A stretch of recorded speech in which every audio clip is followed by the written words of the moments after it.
Welcome to the Deep Dive. We sift through sources to bring you the most essential knowledge and insight. But that's the plan. Today, we're doing something a bit different. We're taking a plunge into console gaming back in 1990. A year with some serious nostalgia vibes for a lot of us. 1990. Big year. What makes this deep dive unique is where we're getting our info. It's not just release dates and stats. It's all coming from the vivid first-person memories of one dedicated player. Right. So it's gaming history, but seen through this really intimate lens of childhood memory. And that's what's so fascinating, isn't it? We're not just looking at what games came out. We're getting a real feel for how they were experienced. Exactly. You know, the specific little details that stuck with someone, the funny quirks of how kids remember things, and it makes you think, how do these really personal journeys kind of weave together into our collective memory of that whole console era? That's the core question and our mission today. To pull out the most important nuggets, the key insights from these personal stories, will guide you through the games that really define 1990 for this particular player, and probably for many others too. Okay. Okay, let's unpack this journey back to 1990. Let's do it. So our source kicks off their gaming memories with the NES, which they actually called Dandy. Dandy. Okay. Yeah, apparently Dandy was a popular NES clone system in some parts of the world, like Eastern Europe. For a lot of people, it was their very first taste of console gaming.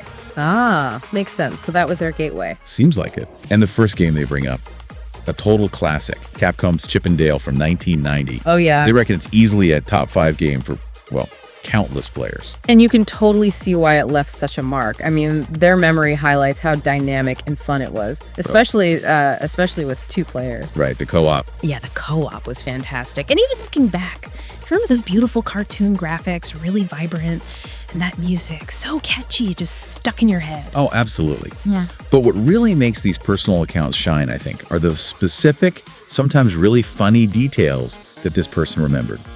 Like what? Well, they recall the enemies, the mechanical dogs, flying squirrels, and a witch. Standard enough, maybe. But get this. They remember them as alien weirdos. Alien weirdos. Okay. And they also remembered that some enemies could even take on the appearance of a player. Bruce, a tennis player, and many others.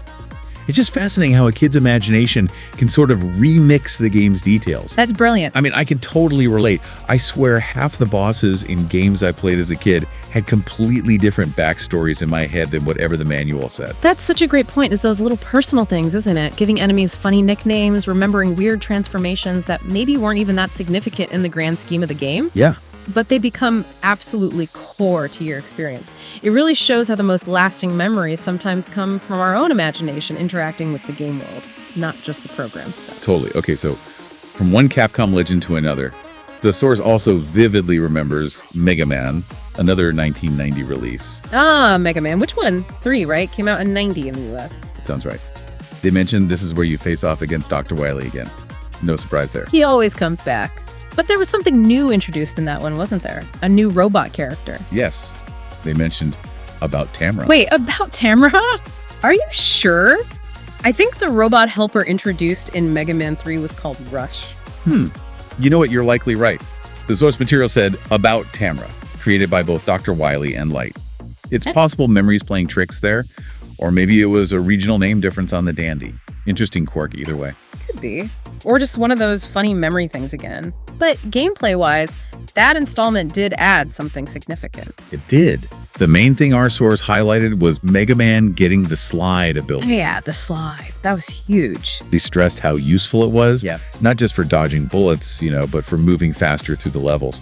It seems simple, but it really changed the feel of the platforming. Definitely. Made it much more fluid, more agile, added a new skill to master. Yeah, exactly. It demanded more precision, more speed, kind of shaped that fast-paced Mega Man style. Plus, they mentioned lots of weapon types and, again, a really catchy soundtrack. Capcom knew how to do soundtracks back then.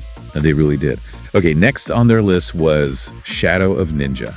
Natsume, right. Also 1990. Good one. The story, as they remember it, involves 2 ninjas taking on this evil Emperor Garuda. Apparently, he's captured New York City Right. and caused massive devastation. They said a lot of people died because of this. Sure. Pretty grim stakes for an NES game. Yeah, they didn't shy away from that sometimes. What Yeah. stood out gameplay-wise, according to them? Well, the choice, mainly. The two characters. Exactly. You could play as a male or a female ninja, or, again, team up for co-op. And you could climb, jump, fight with katanas, or Kusurigamas. yeah. Chain and sickle. Right. And throw shuriken and darts. So a mix of close combat and ranged attacks. Pretty standard, but solid mechanics for the time. Having different weapons force you to adapt, choose the right tool for the job. Makes sense. Then we get to Dr. Mario. This one clearly hit different for our source. They said it was a game that we played a lot of the time in childhood.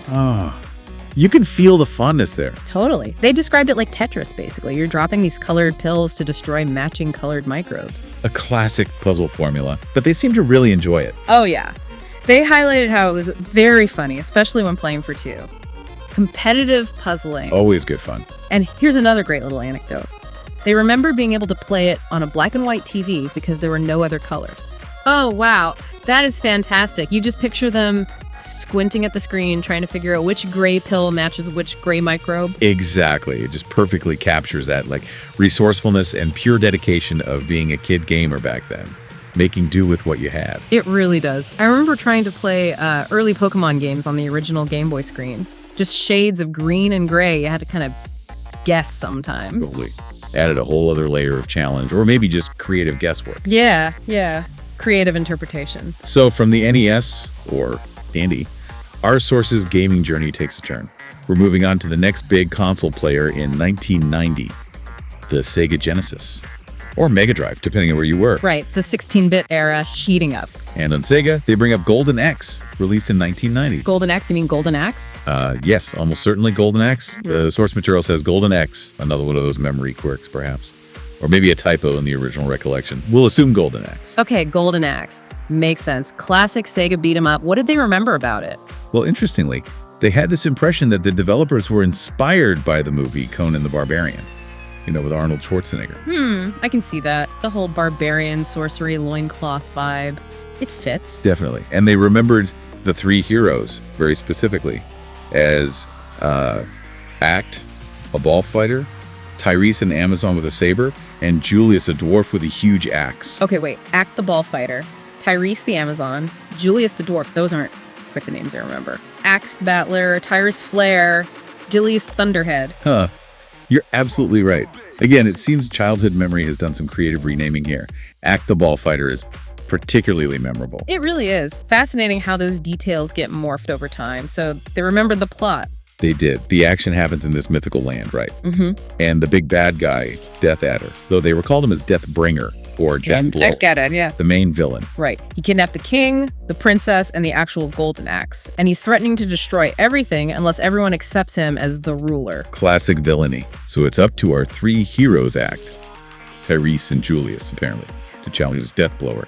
They have to fight through his army of, like, skeletons and dragons and stuff. Those mythical creatures, yeah. To defeat the most vicious killer, another interesting name choice there, and get the king, the princess, and the axe back. A properly epic quest, as they remembered it. It really was an epic game for its time. So if we kind of pull back and look at all these stories, Chip and Dale, Mega Man, Dr. Mario, Golden Axe, seen through this very personal lens, Right. well, you really see how these specific games, remembered in these specific ways, create this like unique picture of gaming in 1990. It's not just a list of releases. It highlights which games truly stuck with someone, often for reasons beyond just how popular they were overall. That's a really good point. So why should you, listening now, care about these specific games, these particular, sometimes slightly misremembered details? Well, these insights really show how powerful gaming can be, how it shapes our own stories, our personal histories, and even our shared cultural memories decades later. Absolutely. It's not just about the pixels on the screen. It's about the memories you make with the game. Those funny nicknames, the struggles with the black and white TV, the imagined backstories. Those are the things that make it truly yours. Exactly. It's the personal connection. This deep dive into one player's past isn't just about listing facts, it's digging into the why it matters, why these games resonated so deeply. Right. And hopefully it gets you thinking about your own early gaming days. What unique, maybe slightly odd details stick in your mind? What made those games significant for you? Yeah, that's a great prompt. So that brings us to the end of this particular deep dive. It really was a unique window into 1990s console gaming, wasn't it? Seen entirely through one person's experiences. It really was. Those little anecdotes definitely brought the era to life for me. Calling enemies alien weirdos in Chip and Dale, or just the sheer determination of playing Dr. Mario in black and white. Little moments of gaming history right there. For sure. So before we wrap up, maybe something for you to think about. What are the hidden gems from your gaming past? Maybe games only you or your close friends played, the ones that really shaped what you thought was fun or challenging. And more than that, what unique, maybe funny or weird details do you remember about them? The kind of things that might make someone else say, wait, you remembered it that way?